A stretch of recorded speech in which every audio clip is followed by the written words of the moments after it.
श्लोक में ये बता दिया कि ये सभी पुण्यात्मा हैं, तो उदार जिन्होंने ये पता लग गया कि एक भगवान की भक्ति करनी चाहिए और दूसरे की नहीं करनी चाहिए।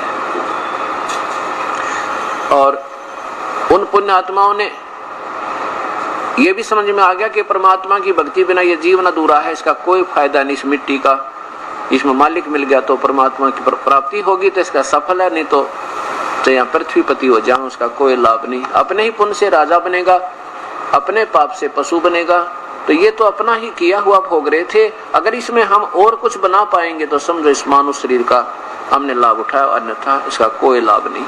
तो ये ज्ञानी आत्मा जो परमात्मा को चाहने वाली पुण्य आत्मा है, उनके अंदर ये ऐसी प्रेरणा स्वतः होती है। तो उन 4 प्रकार के भक्तों में से 7वें अध्याय के 16, 17 और 18 में 16 और 17 में बताया है कि 4 प्रकार के भक्त मेरी भक्ति करते हैं, यानी ब्रह्म साधना 4 प्रकार के करते हैं। कैसे?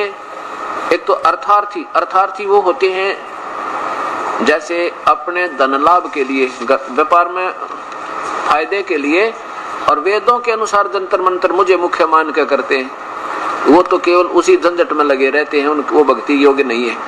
और दूसरे अर्थ अपना संकट निवारण के लिए जंतर मंत्र जो करते हैं और वो मेरे से शुरू करते हैं वेदों अनुसार, वो भी भक्ति के योग्य नहीं है, प्रभु के पाने योग्य नहीं है।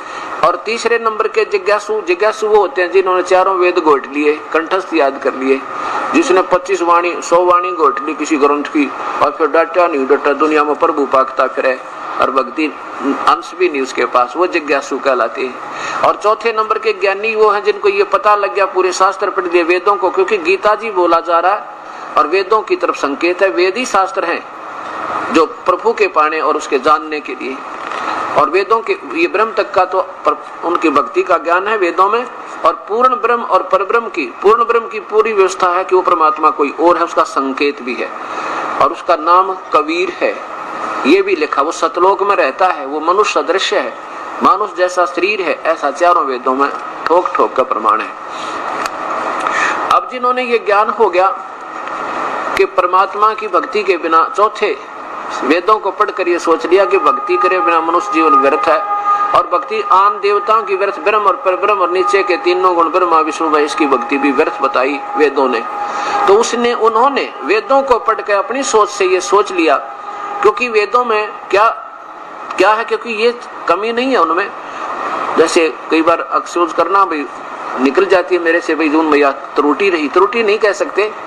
जैसे मैट्रिक का सिलेबस है पाठ्यक्रम, तो मैट्रिक के सिलेबस में वहीं तक की बुक्स हैं और वो वहीं तक ठीक है, उनमें बीए और एमए का नहीं हो सकता। ऐसे ही वेदों में प्रभु के ब्रह्म से होने वाले लाभ का मंत्र, उपासना का तरीका, ओम नाम का जाप और 5 यज्ञ हैं। और 5 यज्ञ तो हमने पूर्ण परमात्मा के पाने के लिए भी करनी होंगी। जैसे चाहे तो हम गवार बीजें और चाहे जवार बीजें और चाहे बीजें गेहूं और चाहे हम कोई और फसल बीजें, तो खाद और पानी तो उनमें डालना ही पड़ेगा। ऐसे ही 4 यज्ञ जो 5 यज्ञ, ये तो खाद और पानी का काम करती हैं और नाम बीज है, भक्ति रूपी पौधा सीड है। इस सीड को जो है ना, बीज को बीजना भी है, बीजने के बाद फिर खाद और पानी भी डालना है। वो चाहे किसी का भी बीज लेंगे, बबूल का बीजेंगे उसके लिए भी ये प्रोसीजर है, आम का बीजेंगे तो भी ये प्रोसीजर है, तरीका है। तो ऐसा तो ब्रह्म तक की पूजा, उसे होने वाले लाभ का ओम नाम का जाप और 5 यज्ञ का विवरण 4 वेदों में, और गीता जी उसका सार है 4 वेदों का। संक्षिप्त वर्णन है इसमें संकेत ज्यादा है, हिंट्स ज्यादा है, क्योंकि विस्तृत व्याख्या को सागर को गागर में डाला है भगवान ने, ब्रह्म ने, तो इसमें हिंट जाता है। इसके लिए लिखा कि इसको वही समझ सकेगा जो वेदों को जानने वाला सही हो, वेदों का यानी सही तत्वदर्शी संत होगा, वो समझो इसको समझा देगा गीता को। क्योंकि जब बच्चे जो सियाने होते हैं, एमए पीएचडी के करते हैं, तो उनकी बुक्स में बहुत हिंट होते हैं और उनको टीचर ही बताओ उनका संकेत समझाने के लिए। अब टीचर है ना बेरा तो क्या समझाओगा, वो तो उल्ट पटांग बताओगा बच्चों का, फिर बच्चे उसको मान लेंगे क्योंकि वो तो टीचर की बात को सच मानेंगे। ऐसे तो उन्होंने क्या बताया कि चौथे नंबर के जो ज्ञानी है ना, उनको ये तो पता लग गया कि भी एक भगवान की भक्ति करनी और मनुष्य शरीर व्यर्थ होगा जब भक्ति नहीं बनी है। उन्होंने वेदों को जैसे जाना, जैसा सोचा, अपनी सोचते हैं, ये निष्कर्ष निकालिया कि एक भक्ति करेंगे पूर्ण परमात्मा की, और उसकी भक्ति का केवल ओम नाम है और कोई मंत्र नहीं। ऐसे ही देखिएगा 8वें अध्याय के 13वें श्लोक में क्या लिखा है कि माम ब्रह्म मुझ काल की, माम ब्रह्म मुझ ब्रह्म की का केवल एक ओम नाम है, बस, दूसरा मंत्र है को नहीं।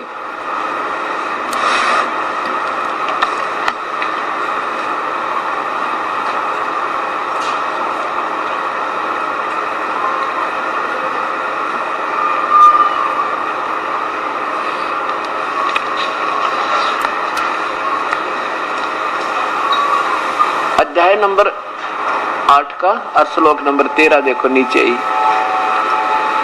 ये 13 नंबर श्लोक है, ये देखो नीचे, ओम ओम इति एकाक्षरम माम ब्रह्म मुझ ब्रह्म का, ये जो ना संस्कृत में उल्टे सुल्टे ये अक्षर जोड़ कर बनाई जाती है।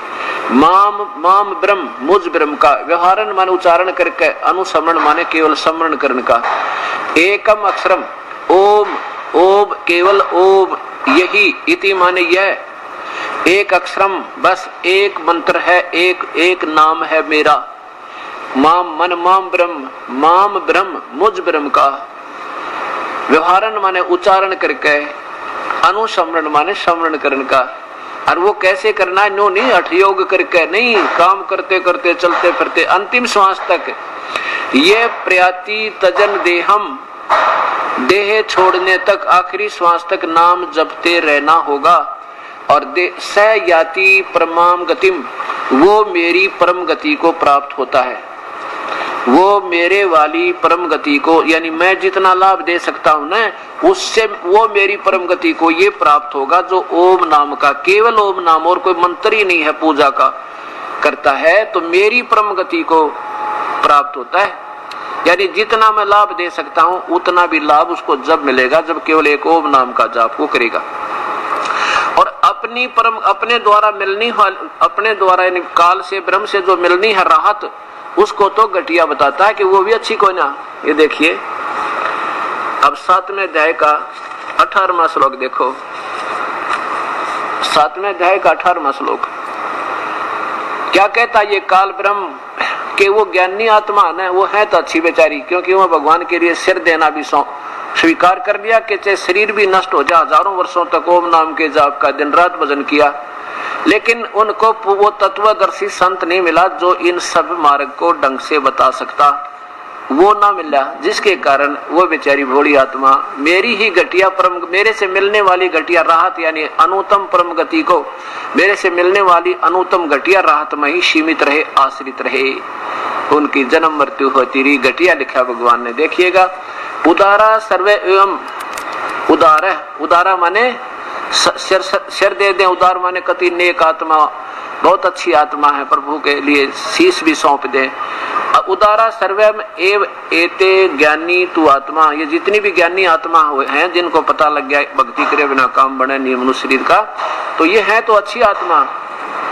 एवं मे मतम, ये मेरा विचार है, लेकिन आस्थित है, आस्थित माने आश्रित रही, स माने वो, ही क्योंकि, ही माने क्योंकि वो आश्रित रही युक्त आत्मा, माम माने मेरी ही, मुझ में ही, एवं माने ही, मुझ में मेरे वाली ही, इस प्रकार मेरी ही अनुत्तमाम गतिम, मेरे द्वारा मिलने वाली घटिया से घटिया, क्योंकि मेरी जो गति है परम गति वह तो घटिया लिखी से ना, भगवान खुद कहता अनुत्तमाम, अनुत्तमा माने व्यर्थ व्यर्थ अति घटिया, मेरे से मेरी परम गति भी जब मिल जाएगी जब ओम नाम का जाप जपोगे, और कोई हरे राम हरे कृष्ण जय माता दी फलाना, ये तो बिल्कुल नहीं, ये फलाना ज्योत निरंतर निरंकार, ये तो कोई जाप ही नहीं है, अकाल मूर्त, ये तो किसी भी भक्ति के खाते में नहीं है, जो कोई नाम नहीं है। तो मेरी भी अगर कोई गति परम गति वो पावेगा जो ओम नाम का जाप अंतिम सांस तक जपता रहेगा। और ये घटिया मेरे वाली गति तक कति घटिया भाई, कति घटिया, क्योंकि वो परमात्मा का संकेत और बता, वो और है भक्ति के योग्य। अब देखो अभी 18वां अध्याय के 19वें श्लोक को फिर देखो, इसमें क्या प्रमाण कितना स्पष्ट दिया है। ये 7वें अध्याय का 19वां श्लोक है। 18वां आपने सुन लिया। बहुनाम जन्मानाम अंते ज्ञानवान माम प्रपदन्ते। भगवान कह रहा है ब्रह्म कि बहुत ही बुद्धिजीवी, बहुत ही किताब भाग जाग जो किसी जन्म में मेरी भक्ति करे। ब्रह्म तक की ना तो नीचे के देवता भूत मसाणी पितर करवा चौथ देवी देवता पितरों की ब्रह्मा विष्णु महेश तक की में उलझे रहते हैं। बहुत ही भगवान ब्रह्म तक की साधना मेरे तक करा। किसी लास्ट के जन्म में कोई भगवान किसी का जन्म होता है। बहुनाम जन्मा नाम होए बहुत से जन्मों के अंत माने बाद में अंत में कोई बहुत ही जन्म बेकार जाए ना, जब कोई एकादे में सूत बैठा। ज्ञानवान माने वो बुद्धिजीवी लोग, ज्ञानी। माम प्रपदते मुझे मेरी भक्ति करते हैं, मुझे भजते हैं। और ये देखो वासुदेव सर्वमिति, ओए होए वासुदेव ही सब कुछ है, यह बताने वाला स महात्मा सो दुर्लभ है। ये कोई बताने वाला कि ना तो ब्रह्मा विष्णु महेश पूर्ण, ना ये ब्रह्म पूर्ण, ना पर ब्रह्म पूर्ण, वो परमात्मा कोई और है भक्ति के योग, उसके बारे में जानकारी देने वाला स महात्मा सो दुर्लभ है। वो संत तो बड़ी मुश्किल से मिलेगा अर्जुन तुझे। वासुदेव सर्वमिति, फिर देखो वासुदेव है, वासुदेव का अर्थ होता है सर्वव्यापक, सर्वव्यापक सर्वशक्तिमान परमेश्वर ही। सर्वम माने सब कुछ है, वही सब कुछ है, वही पूजा के योग्य है, उसी की भक्ति करनी चाहिए। इति यह बताने वाला स माने वह, महात्मा माने वो संत, वो तत्वदर्शी संत सो दुर्लभ है, बड़ी मुश्किल से मिलेगा अर्जुन तुझे। अब देखो अब हम ये नादान क्या बताते हैं। संत अभी तक कहते श्री कृष्ण जी वासुदेव थे, और श्री कृष्ण जी कह रहे हैं माम वासुदेव की भक्ति करते, कोई कोई करेगा। अरे तरह के जब वही साधु तो बड़ा मुश्किल है बताना वाला। और जब भगवान अपनी तो आप बता ही रहा, फिर साधु बीच में कित रह गया। वो तो अपनी तो स्वयं बता ही रहे हैं मेरी भक्ति तो ओम नाम का जाप है, और बात तक कोई नहीं। अब वासुदेव कौन है? वासुदेव का अर्थ होता है सर्वशक्तिमान सर्वव्यापक सर्वोपरि परमेश्वर। अब जैसे वासुदेव शब्द वेदों में पूर्ण परमात्मा कबीर साहब के उपमात्मक शब्द हैं, जैसे वासुदेव अग्नि और पूर्ण ब्रह्म परम अक्षर पुरुष ब्रह्मा विष्णु और शिव, ये उपमात्मक नाम उस परम पिता के कबीर परमेश्वर के ही अंदर ये सारे गुण हैं। जैसे ब्रह्मा का अर्थ होता है सारी सृष्टि का रचनहार, और काल ने इन वेदों में एक उत्तम नाम देख के अपने बड़े बेटे रजोगुण का नाम ब्रह्मा धर दिया, जो केवल हमारे से जीवों की उत्पत्ति करवाता है, इसलिए ब्रह्मा के अलावा। अब देख तो होम मिनिस्टर तो सेंटर का भी होता है, और एक होम मिनिस्टर एक प्रांत का भी होता है, पर दिन रात का अंतर हो गया। एक प्रेसिडेंट राष्ट्रपति भी होता है, और प्रेसिडेंट एक किसी कॉलेज और स्कूल का छोटा सा वो भी होता है, प्रेसिडेंट कहलाता है। गुण वही है मिलते, क्यों थोड़ी सी सभा में मालिक है और वो सारे देश का मालिक है। ऐसे ब्रह्मा भी और विष्णु भी और शिव भी उस परमेश्वर के नाम है पूर्ण ब्रह्म के। ये वेदों में लिखा है ब्रह्मा विष्णु और शिव। अब इन्होंने अपने पुत्रों के उस उपमात्मक नाम वेदों से लेकर ऋषियों ने अपने पुत्रों के नाम रख लिए। ऐसे काल ने उस ब्रह्मा तो रख दिया बड़े बेटे का विष्णु, यानी विष्णु माने सतिथि बनाए रखने वाला, उसका नाम रख दिया विष्णु अपने पुत्र सतोगुण का, और तीसरे का तमोगुण का शिव रख दिया कि संहार करे। अब ये काल परमात्मा पूर्ण परमात्मा जो है ये है वास्तव में ब्रह्मा भी विष्णु भी और शिव। शिव का दूसरा अर्थ होता है कल्याण करना। कल्याण करने का मतलब होता है जैसे कर्म जो हमारे ऊपर पाप कर्म है और ये 5 विकार हैं, इनका विनाश करने वाला, इनका संहार करने वाला केवल कबीर परमेश्वर है, और जिसके कारण उसका उपमात्मक नाम शिव है। इनका विनाश करने वाला, इनका संहार करने वाला, हमारे पाप कर्मों का, हमारे काम क्रोध मोह लोभ अहंकार का, और इसे खराब हुई वृत्ति का, और काल के कर्मों के दंड जो हमारे ऊपर है उनका संहार करने वाला अरि शत्रु बम्भारी अंगहारी, ये कह के कबीर साहब की महिमा उस पूर्ण परमात्मा की गाई है, इसलिए उसको शिव भी कहते हैं। और उस काल ने अपने पुत्रों का नाम शिव रख लिया और आप भी धोखा देने के लिए सदाशिव महाशिव बनकर, महाविष्णु बनकर, महाब्रह्मा बनकर ब्रह्मलोक में रहता है और फिर दुनिया इसी तक सीमित रहती है।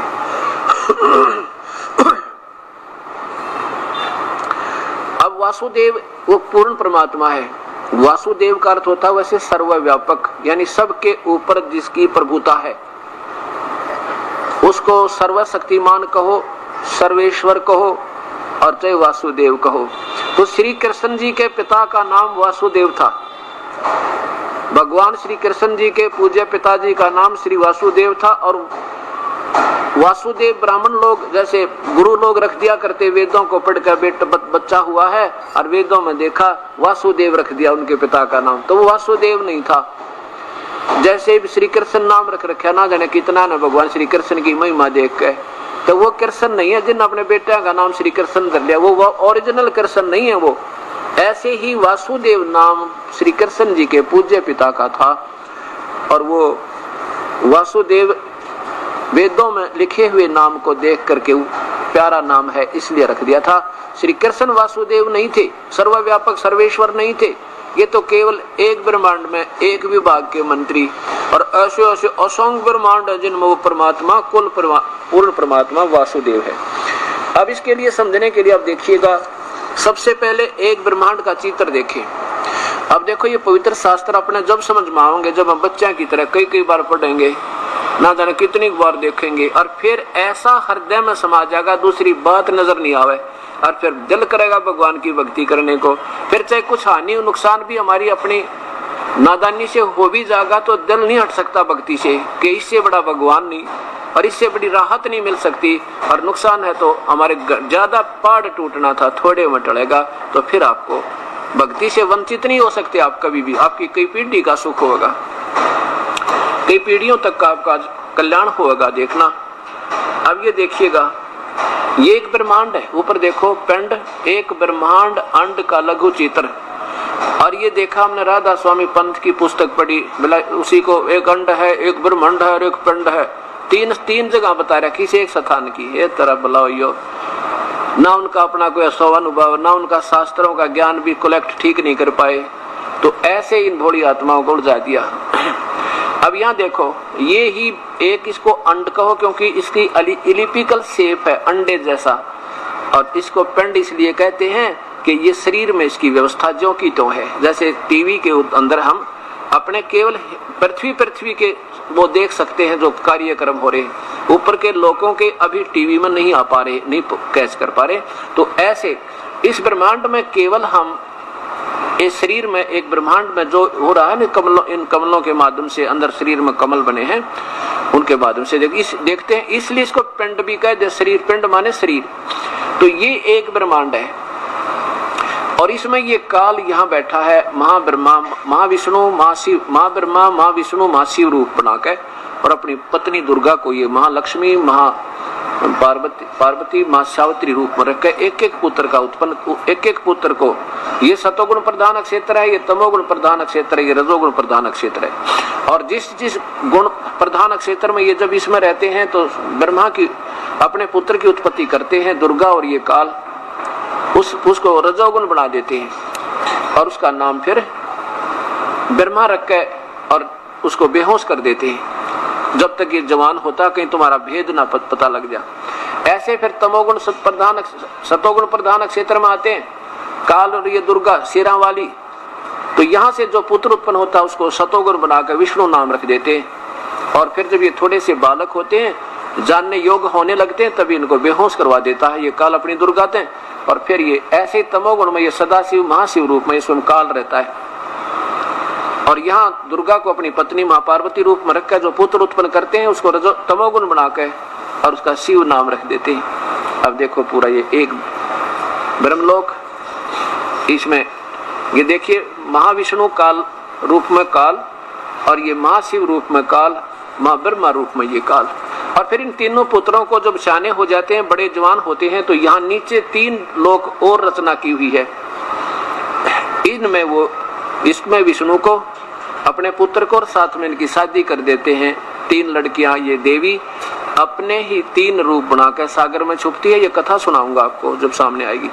इन तीनों का ब्याह करके एक एक द्वीप में छोड़ देते हैं। यहाँ इनके पुजारी यहाँ पहुंच जाते हैं, ब्रह्मा का पुजारी यहाँ, शिव के पुजारी यहाँ जाते हैं, और ये केवल 3 लोक के प्रभु एक एक विभाग के हैं, पृथ्वी लोक पे और ये पाताल लोक पे तथा ये स्वर्ग लोक पे।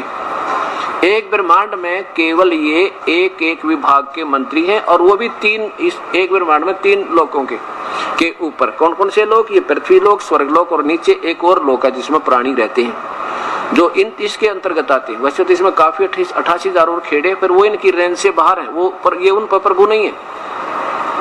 अब देखो एक ब्रह्मांड है ये, इसमें एक धर्मराज का लोक भी है, ये परमात्मा का अपना निज लोक भी है। यहाँ पर इसमें जो है, यहाँ कोई नहीं जा सकते, इस ब्रह्मांड की शक्ति का कोई उधर नहीं जा सकता। अब यहाँ देखो, अब ये 21 ब्रह्मांड देखो काल ब्रह्म के। ये तो एक ब्रह्मांड देखा, और ये ब्रह्म काल ज्योत स्वरूपी निरंजन जो गीता बोल रहा है, जो ब्रह्म बोल रहा है, वेदों को बोल रहा है, ज्योति निरंजन काल ब्रह्म के लोक 21 ब्रह्मांड का लघु चित्र। ये देखिए, ये 21 ब्रह्मांड ये काल के हैं। अब देखो यहाँ ये 20 ब्रह्मांडों को अलग रोका हुआ है ज्योति निरंजन काल ने। यहाँ पर ये एक ब्रह्मांड आपको दिखाई दे रहा है, इसमें अभी आपने देखा था किसी एक में मान लीजिए सब में एक स्थिति है, जितने प्रांत हैं हिंदुस्तान के उनमें सब में मुख्यमंत्री भी होता है, और साथ में हर एक में होम मिनिस्टर, फिर दूसरे मंत्री सारे ही होते हैं। ऐसे इस एक ब्रह्मांड में ब्रह्मा विष्णु महेश एक विभाग में व्यापक है, बस 3 लोक में एक विभाग में व्यापक है। और ऐसे ऐसे 5 ब्रह्मांडों का एक ग्रुप बनाकर एक महाब्रह्मांड बना रखा है, ये महाब्रह्मांड कहलाता है। ऐसा 4 महाब्रह्मांडों में 5-5 के ग्रुप बनाकर ये 20 ब्रह्मांडों को रोका हुआ है। इसके बाहर ये एक महाब्रह्मांड के तुल्य ये काल ने ज्योति निरंजन ने अपनी राजधानी रखी है, और इसमें इसने एक नकली सतलोक, नकली अलकलोक, नकली अगमलोक और नकली अनामी लोक की रचना की हुई है। क्योंकि इस काल को पता था कि कलयुग में ये प्राणी सतगुरु ले जाएगा, यहाँ से आएंगे कबीर परमात्मा या अपना कोई संदेश वाहक भेजेंगे, तो वो उस सतलोक की सही कहानी बताओगा। इससे पहले अपने नकली दूत 12 भेज कर ये गलत मार्गदर्शन, गलत व्याख्याएं, केवल महिमा तो बता दी सतलोक सतपुरुष की, और ABC का ज्ञान नहीं इनको भक्ति के बारे में, सतलोक और सचखंड का, ना सृष्टि रचना का ज्ञान। अभी दिखाऊंगा शाम को, क्योंकि दिन में साफ दिखाई ना देता, शाम को देखिएगा, सारी पुस्तक आपके सामने पेश करेगा दास, उन्हीं के हाथों से लिखी। और ये क्या करता है, यहाँ इस काल ने एक बहुत पुण्यात्माओं को, 12 पुण्यात्माओं को यहाँ रखता है, और यहाँ पर ये वो संत होते हैं जो युगों युगों के साधक होते हैं, और यहाँ पर ये अपनी इनको ठाठ देता है, एक बहुत न्यारा स्थान बना रखा है। इनको फिर कलयुग में भेजता है, इनकी शब्द में शक्ति, इनकी पुरानी पिछली कमाई होती है, और ये ठाठम ठाठ दिखाई दें, कार भी हो, कोठी भी हो जाएंगी, नर आश्रम भी बना लेंगे, क्योंकि इन्होंने राजा जैसा ठाठ काल ने देने हैं। राजा दुनिया पर टैक्स ला के ठाठ कर ले, और ये दुनिया के चंदे दान से ठाठ कर जाएंगे। और भविष्य इनका क्या होगा कि स्वयं शास्त्र विरुद्ध साधना कर रहे हैं और 0 होंगे, बैटरी डिस्चार्ज हो जाएगी, और फिर इन संत जो भोली आत्माओं के जीवन बर्बाद कर रहे हैं उनके डबल दोषी होंगे, इनको नरक में ठोका जाएगा। इनकी पिछली जीवन गया, पिछली कमाई अब खवा देगा इनको खूब ठाठम ठाठ दिखा के। और ऐसे ये देखिए ब्रह्मांड पूरा एक काल का लोक देखो, पूरा देखो। अब ये यहाँ से आते हैं वो 12 नकली दूत, जिन्होंने जो नकली सतलोक की महिमा गा कर, नकली नाम बता के, और ऐसे प्राणियों को कर दिया कि ये या तो भक्ति करे नहीं आगे, यानी जन्म मनुष्य का मिला नहीं, क्योंकि ना धर्म करवाते, सब त्यगवा, सब छुटवा दिया, जोत भी नहीं लानी, हवन भी नहीं करना, कोई पुण्य भी नहीं करना, ऐसा बना दिया कि ये प्रथम तो ये नास्तिक हो जाएंगे थोड़े दिनों में, या तो ये नास्तिक हो जाएंगे, और आगे मनुष्य जन्म या तो मिला नहीं, और मिलेगा तो किधर कागज चुगने वाले, इतने दुख हो जाएंगे इन पे, क्योंकि धर्म बंद करवा दिया जिससे लाभ मिलना था, और नाम सभी गलत है, क्योंकि शास्त्र है प्रमाणित है, शास्त्र में प्रमाण नहीं, तो ये इतना दोष कर दिया इन भोली आत्माओं को, ऐसा कंडेम करवा दिया काल ने, और थोड़े से दिन में नास्तिक हो जाते, जब सत्य ज्ञान ना चलता इस पृथ्वी पर परमात्मा के लिए जाते। क्योंकि जो 20-20 वर्ष से उन संतों के पास साधना करें, आज रो रहे हैं माथे में हाथ मार कहने जी हमने कुछ नहीं पाया, कान भी दाब के देख लिया, कई घंटे बैठ के देख ली, ये थोड़ी बहुत धुन सी सुना है और प्रकाश भी आगे कोई उपलब्धि ही नहीं है। अगर इसी से प्रभु मिलना होता ऐसे करके कान दबा कर नाक बंद करके, तो इतने बड़े शास्त्र लिखने की क्या आवश्यकता थी, भगवान 2 लाइन लिख देता। ऐसे कर लिया करो भाई, हो जाता बेड़ा पार। नहीं तो ये नकली दूत भेज रखे काल ने।